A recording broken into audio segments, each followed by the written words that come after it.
శ్వేతపత్రము శ్వేత అక్షరాలు మారినాయి అంతే. 50 లక్షల కోట్లనా 50 లక్షల కోట్ల సంపద ఏడ సృష్టించినావు?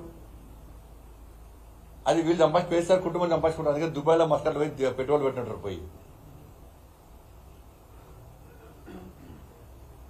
ఇవాళ మరి ఫస్ట్ నాడే జీతాలు ఎందుకు ఇవ్వలేకపోయినావు? తెలంగాణ రాష్ట్రంలో భూములు అమ్మే పరిస్థితి ఎందుకు వచ్చింది? 6 లక్షల కోట్ల అప్పులు చేయాల్సిన అవసరం ఏమొచ్చింది? ప్రతి ఆర్టీసీ ఎందుకు నిర్వహణ అయిపోయింది?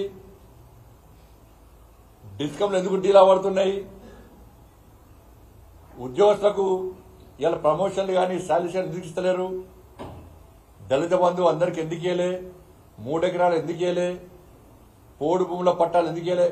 ఆ శ్వేతపత్రం చూస్తే ఈ ఒక్కసారి అబద్దాలు ఆడి ఆడి తెలంగాణ రాష్ట్ర ప్రజల కుంభం ముంచిన తర్వాత 2 సార్లు ముంచారు, 3వసారి ప్రజలు గుర్తించి ఇవాళ వాళ్ళని మొత్తం తగిన గుణపాఠం చెప్తే కూడా ఇంకా అబద్దాలు ఆడుతున్నారు.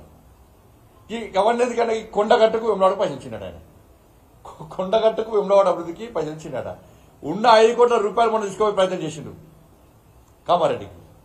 ఇది నేను స్టేట్మెంట్ ఇచ్చినాక నేను ఆరోపిస్తే విమర్శిస్తే ఆపేయండి. జగిత్యాల మీటింగ్ పెట్టి కొండగట్టు అంజనకు పైసలు ఇస్తాడు. విమలవాడకు వచ్చి మా 20,000 పన్నాడు, నేను పెళ్లి చేసుకున్నా అన్నాడు. అన్ని చెప్పాడు కేసీఆర్, ఒక్క పైస ఇవ్వలేదు.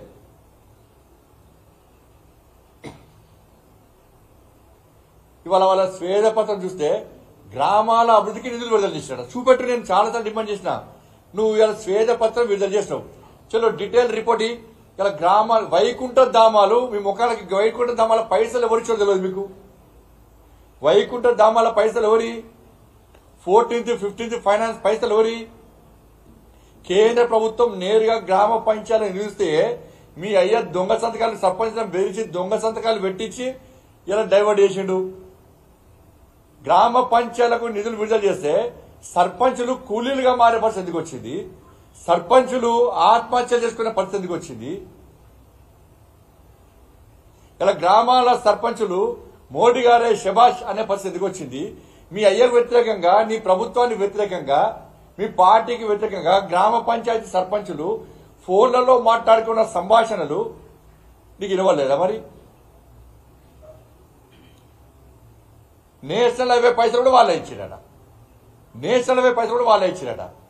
బస్తీ దవాఖాన్ల పైసలు కూడా వాళ్ళే ఇచ్చిరాడ.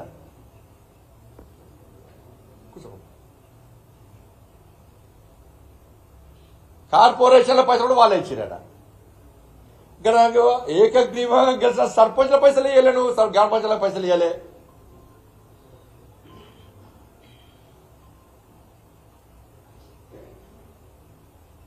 సింగరేణి పైసలు వాడుకుంటువి, ఆర్టీసీ పైసలు వాడుకుంటువి, విద్యుత్ శాఖ పైసలు వాడుకుంటువి, గ్రామ పంచాయతీ పైసలు వాడుకుంటువి. ఏమి ఇవ్వకుండా ఇలా సర్వనాశనం చేసి చిప్ప చేతికిచ్చి ఒక్కొక్కరి పేరు మీద 1,60,000 అప్పు చేస్తేవి, ఒక్క నోటిఫికేషన్ ఇవ్వబోతేవి, నిరుద్యోగ వృద్ధిస్తాన్ని ఇవ్వబోతేవి. వ్యాక్సిన్ పైసలు కూడా ఆయన ఇచ్చాను. ఇప్పుడు అలా వ్యాక్సిన్ కూడా హాస్పిటల్ అభివృద్ధి చేసిండి. హాస్పిటల్ కనీసము ఇలా కేంద్ర ప్రభుత్వ నిధులకు ఒక్క పైస ఇవ్వలే. కోవిడ్ అప్పుడు ఇలా మీ అయ్యా మీ కుటుంబము ఇంట్లో ఉన్న ఫామ్ హౌస్లో ఉన్నారు. కనీసం ఏ ఒక్క హాస్పిటల్ విజిట్ చేయలే, కనీసం భరోసా నింపే ప్రయత్నం చేయలే. పారాసిటమాల్ వేసుకోన్నాడు మీ అయ్యా, పారాసిటమాల్ వేసుకున్నాడు. మాస్కులు లేకుండా ఫ్లెక్సులు లేకుండా తిరుగుతున్నాడు. పేరే పారాసిటమాల్ ముఖ్యమంత్రి అని చెప్పన్నారు. భారత్ బయోటెక్ తెలంగాణ రాష్ట్రంలో ఉంది, అక్కడ వ్యాక్సిన్ తయారు చేశారు. గది కూడా తెలియదు మీ అయ్యకు, సోయలేదు. నరేంద్ర మోడీ గారు వచ్చే సంగతి తెలియదు. దాదాపు 80 దేశాలకు వ్యాక్సిన్ అందించిన ఘనత నరేంద్ర మోడీ ప్రభుత్వాన్ని.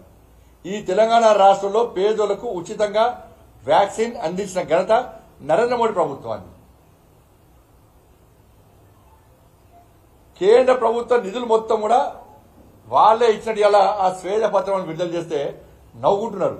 మేధావి వర్గం అంతా కూడా నవ్వుకుంటున్నారు ఇవాళ.